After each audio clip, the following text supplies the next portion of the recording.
मंडळी, दिवाळी म्हटलं की सर्वांचा आवडता पदार्थ चकली आणि चिवडा. तर आज आपण बनवत आहोत पुण्याचा प्रसिद्ध लक्ष्मीनारायण चिवडा. खूप छान चिवडा तयार होतो.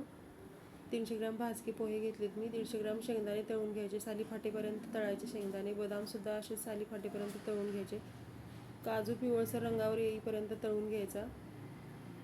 30 ग्रॅम डाळं घ्यायचं, 150 ग्रॅम खोबरं घ्यायचं. सगळं साहित्य व्यवस्थित तळून घ्यायचं आणि सर्वात शेवटी पोहे तळायचे. पोहे तळून घ्यायचे.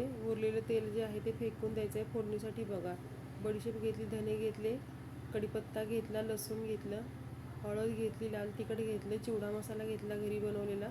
चिवडा मसाला सर्व जिन्नसावर घालून आधीच घ्यायचा आहे. नंतर फोडणी करायची. 2 मोठे चमचे तेल घालायचं.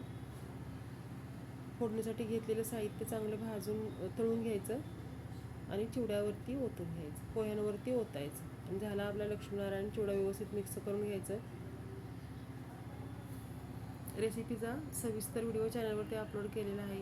एकदा नक्की बघा. आवडला तर करून बघा. चॅनलला सबस्क्राईब करा, लाईक, शेअर आणि कमेंट करा.